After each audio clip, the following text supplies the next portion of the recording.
G'day, hi, I'm Steve Robertson. On the 27th of June, the Monday night regular council meeting of the Victor Harbor Council, Councillor David Kemp made a motion without notice. Now, this was on an issue that he felt was particularly important for the community to know about. Councillor Kemp is with me in the studio. G'day and welcome to the program. Good morning, Steve. G'day. What was this issue and why do you think it's so significant for the community? Yes, well, I need to make my statement that these are my own personal opinions and not that of council. It's interesting that it's all about finances and about the impact on finances to the community. There's a document called a Prudential Report, which is under Section 48 of the Local Government Act. So it's been around, it's legislation. This report is required for any major projects that councils do. Yep.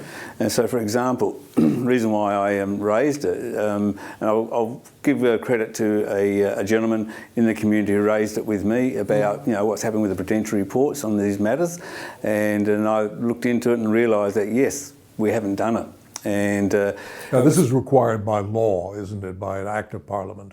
It is required by law, and it's quite specific in exactly what the criteria around it is. So basically it covers any project over 4 million, doesn't count in roadworks, drainage or stormwater systems. It's really about major projects over 4 million, and there's a criteria around whether it works under the 20% per annum for 5 years of the rate revenue that comes in, that equates to 4 million, or it's just $4 million project plus, or it's because it's appropriate and the right thing to do. So a Prudential report, what is it?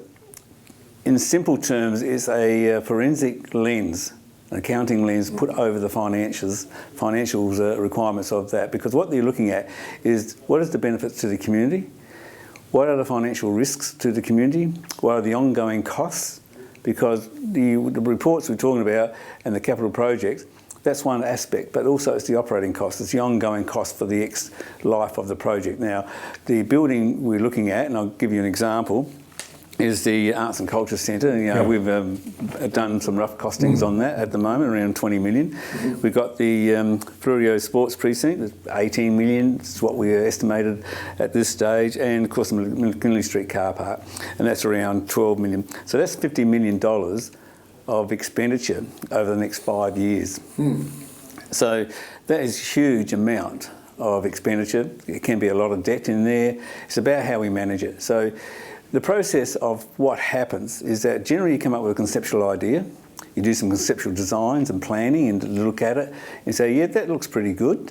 You may go out to public consultation to get public's opinion, or you may not at this stage, but then you go into writing a business case.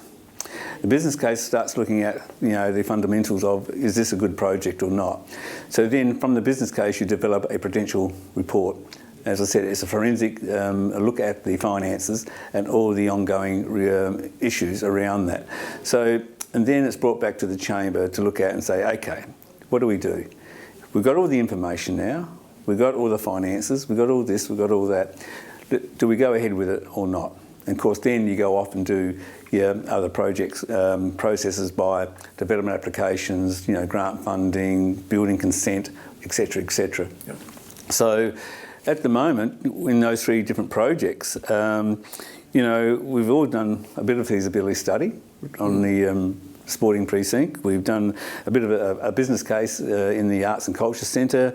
We've done concept designs, and we're looking at getting into the stage of doing full design, production, to look at the actual true costs and how it would look.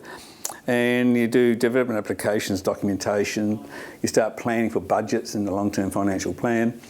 But we seem to went along and missed a vital part of legislation. How do you think that happened? How could an administration simply miss something that's in state law? Good question, to the point of that even the elected members missed it. Okay.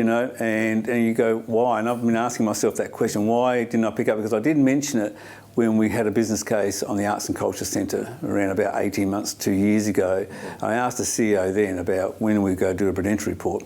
And of course, getting involved in other aspects of council, it sort of fell off the table. And until it was brought to my attention, I realised then, yes, we have failed, I believe, that we haven't done due diligence in getting all this information before council makes decisions to move ahead into development applications and also designs, because we have $900,000 in the 22-23 budget to finalise the design of building consent for the sports precinct.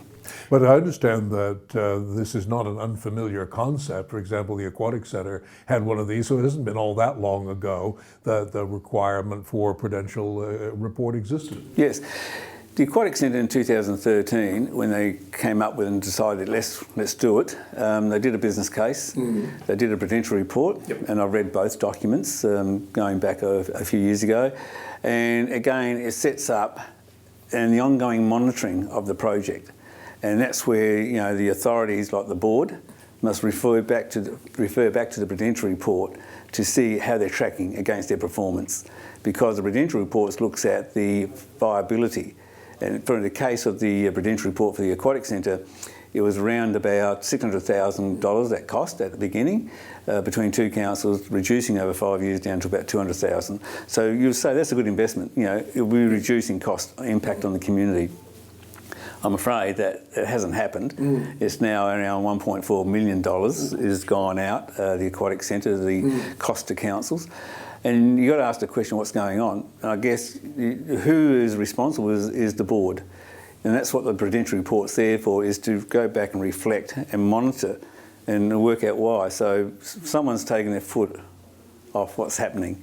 And this is what happens. So that's why the Prudential Report is written into this legislation, to ensure that the startup project is viable, no risk of financial issues and no major impact on community.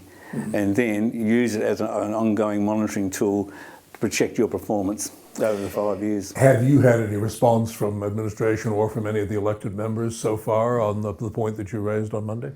On Monday night, the Mayor took the motion without notice as she wouldn't accept it. Because she felt that there needs to be more research into it. There's quite an interesting statement that the elected members need to have more understanding what a Prudential Report is and what it means.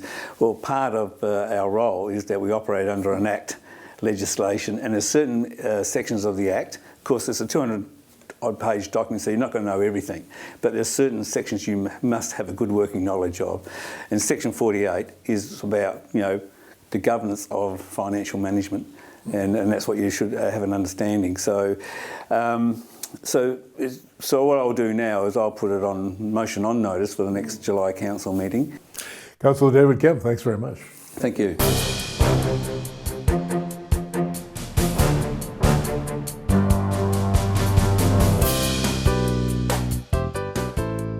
South Coast Television, your community, your voice.